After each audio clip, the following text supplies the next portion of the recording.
Welcome back to బామ్మగారి ముచ్చట్లండి. మీరందరూ బాగున్నారండి? నేను చాలా బాగున్నాను.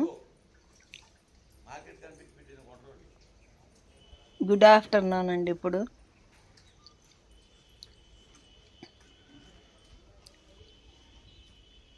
కాకరకాయ ఫ్రై చేద్దామని కాకరకాయలు తీసుకొచ్చి కాకరకాయ ఫ్రై చేయమన్నాడండి ఆయన. ఇంకా పచ్చి ముక్కలు సన్నగా చీలికలల్లే చక్రాలల్లే కోస్తున్నాను అనమాట. అవి చక్రాలల్లే కోసుకొని బాగా వేయించాలన్నమాట. ముందు నూనెలో పకోడీలల్లే బాగా కొంచెం ఎరుపు కలర్ వచ్చేటట్టుగా దేవేసుకోవాలన్నమాట ముక్కలు. అట్లా వేసుకుంటేనే కాకరకాయ ఫ్రై చాలా బాగుంటుంది అనమాట. అందుకనే పొయ్యి ముట్టిస్తున్నాను అనమాట. పొయ్యి మీద బాండి పెట్టి కట్టెల పొయ్యి మీద ముందు ఆ ముక్కలు వేయించుకుందామని ఎర్రగా దోరగా వేయించుకోవాలన్నమాట. కట్టెలు తీసుకొస్తున్నానండి ఈ మధ్య నిమ్మ తోటలో నుంచి. నీళ్లు కాసుకుంటున్నాము మొబ్బట్టినప్పుడు పొయ్యి మీద. ఆ పొయ్యి ముట్టించినప్పుడు వంట కూడా చేస్తాను అనమాట పొయ్యి మీదే. ఇంకా కాకరకాయ ముక్కలు పొయ్యి సగనైతే బాగా ఎగుతీయను. ఇగో చక్రాలల్లే కోసానండి కాకరకాయ ముక్కలు. వాటిని ముందు నూనె పోసుకుని బాండీలో బాగా ఎర్రగా వేయించుకోవాలి.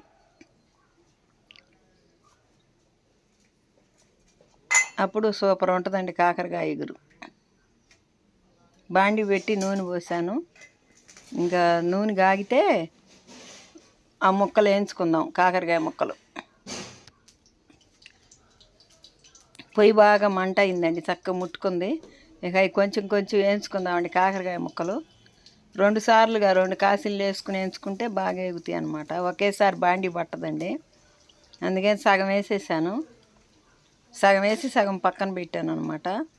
ఇక అవి కొంచెం బాగా చాలా టైం పట్టుద్దండి కాకరకాయ ముక్కలు ఆగాలంటే. ఆ పచ్చి అంతా పోవాలి. ఆ పచ్చి అంతా పోయి బాగా గోల్డ్ కలర్కి రావాలన్నమాట కాకరకాయ ముక్కలు. ఇంకా అవే ఎగుతూ ఉన్నాయి. సన్నపు సెగ పెట్టి వచ్చాను. ఒక వాయి తీసేసాను, ఇంకొక వాయి వేసుకోవాలన్నమాట. అవి కూడా వేసేసా. పొయ్యి మీదకి గ్యాస్ పొయ్యి మీదకి చాలా డిఫరెన్స్ ఉంటుందండి. పొయ్యి సెగకి వెంటనే పని అయిపోద్ది. గ్యాస్ మీద చాలా స్లోగా అవుతూ ఉంటుంది అనమాట. బాగా ఏగినాయి కాకరకాయ ముక్కలు. వేగిన తర్వాత దాంట్లోకి చిన్నులపాయలు బాగా ఒలుసుకున్నానండి. ఇందాకే ఒలిచి పెట్టుకున్నాను. అక్కడ సాప వేసుకుని సాప మీద అన్నీ పెట్టుకున్న చిన్నులపాయలు, కొత్తిమీర ఆకు, మళ్ళీ దోసకాయ పులుసు కూడా ఏమంటే దోసకాయలు కూడా నీళ్ళల్లో వేసి పెట్టుకున్నాను అనమాట. ఇప్పుడు కాకరకాయ ఎగురులోకి బుల్లి రొట్టెలో కారం వేసి కారంలో చిన్నులపాయలు వేసి దంచుకోవాలన్నమాట.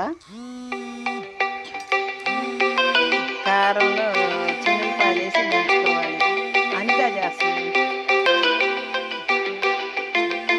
బాగా జీలకర్ర, కొత్త కారంలో చిన్నులపాయలు జీలకర్ర వేసి చేసుకోవాలన్నమాట. కారం రెడీ చేస్తున్నాను అనమాట నేను.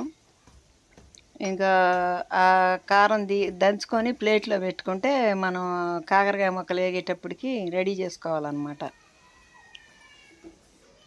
ఉల్లిపాయ ముక్కలు కూడా కోసి పెట్టుకున్నాను అనమాట తిరగమాతలోకి, కాకరకాయ ముక్కల్లోకి. అవిగోండి మొత్తం రెడీ చేసేసాను. కారం, ఉల్లిపాయ ముక్కలు, కొంచెం ఉప్పు కూడా వేసి దంచేసుకుందామని ఆ కారంలో ఉప్పు కూడా వేసేస్తున్నా. జీలకర్ర, చిన్నులపాయలు మొత్తం వేసేసాను అనమాట. ఇంకా అవన్నీ నలిగితే అది కూడా ప్లేట్లో తీసుకొని ఇంకా తిరగమాత పెట్టుకుందామండి ఉల్లిపాయ ముక్కలతో కాకరకాయలని.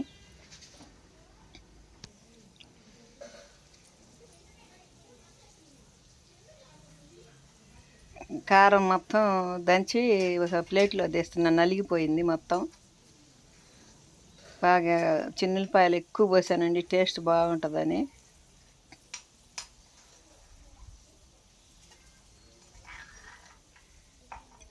కారం ఒక ప్లేట్లోకి, ఉల్లిపాయ ముక్కలు ఒక ప్లేట్లోకి, కాకరకాయ ముక్కలు.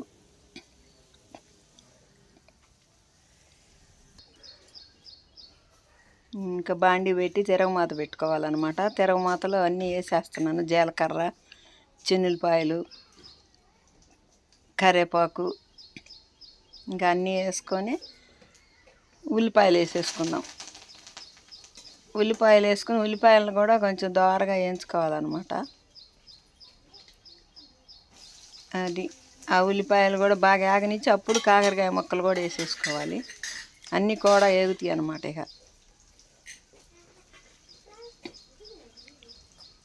దాంట్లో కొంచెం బెల్లం కూడా వేస్తామండి మేము. ఆ కారం బెల్లము అన్నీ వేస్తే సూపర్గా వేగుద్ది అనమాట. అదిగో బెల్లం కూడా తెచ్చుకున్నా. ఆ దంచిన కారం వేసి ముందు కొంచెం ఆగనిచ్చి కాబట్టి బెల్లం కూడా వేసాను అనమాట. సూపర్ వచ్చిందండి కాకరకాయ ఇప్పుడు మాత్రం. కారం కారంగా తీగా బాగా తినబుద్ధి అయింది. ఈసారి కాకరకాయ కూర ఎగిరిపోయిందండి. 2 ఎత్తులతో ఎగిరిపోయింది కూర అంతా.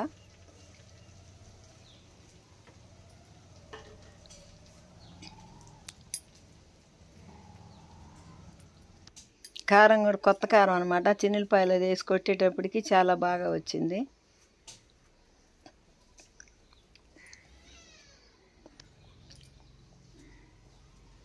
ఇక దోసకాయలు కూడా కోసుకొని పులుసు కూడా వేసేసుకుందాము పొయ్యి మీదేనని దోసకాయ ముక్కలు కోద్దామని చెప్పి నీళ్ళల్లో తీసి కోస్తున్నాను అనమాట. పెచ్చు తీసేసుకొని టమాటాలు ఉల్లిపాయలు అన్నీ కోసుకొని ఆ పొయ్యి మీద వేసేద్దాం. ఆ సగన కూర కూడా అయిపోద్దని ఒక దోసకాయ, 2 టమాటాలు, పచ్చిమిరపకాయలు, ఉల్లిపాయ అన్నీ రెడీగా ఉన్నాయి అన్నమాట. ఇంకా కోసుకోవటం పొయ్యి మీద వేసుకోవటమే.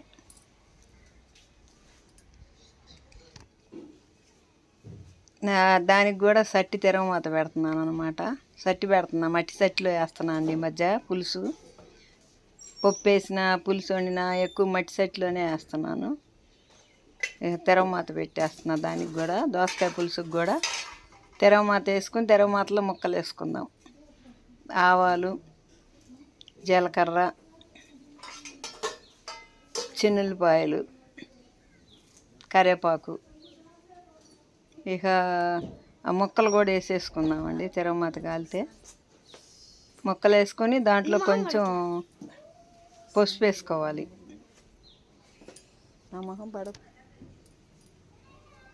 తిరగమాత కాలితే ఆ ముక్కలు వేసేసుకొని ఎందో తీసుకొచ్చి వేసా పులుసులో. ఆ ముక్కలన్నీ వేసేసాను అనమాట.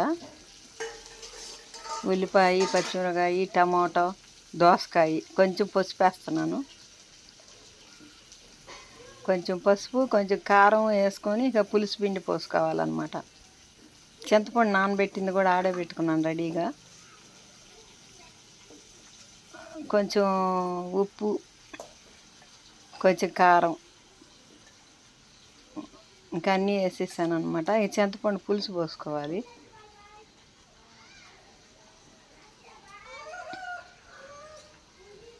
పులుసు పోసుకుంటే ఇక అదే ఉడుకుద్దండి. అన్నీ తిరగమాత వేసాం, అన్నీ వేసేసాం కాబట్టి ఆ చెక్కే ఉడికేసిద్ది పులుసు.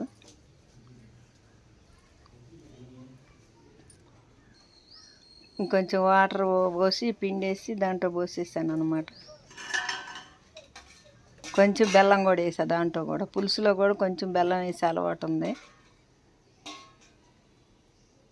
ఇక అన్నీ సరిపోయినాయి లేదని ఒకసారి చూద్దామని చూసేస్తున్నాను అనమాట. టేస్ట్ సూపర్ ఉంది అనుకున్నా నేనే చూసుకొని.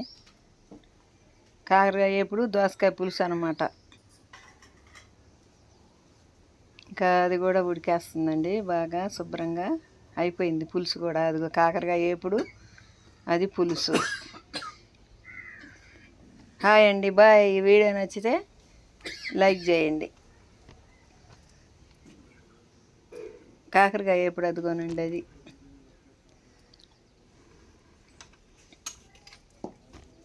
బాయ్. పులుసు కాకరకాయ కూర 2 రెడీ అయిపోయినాయండి. బాయ్.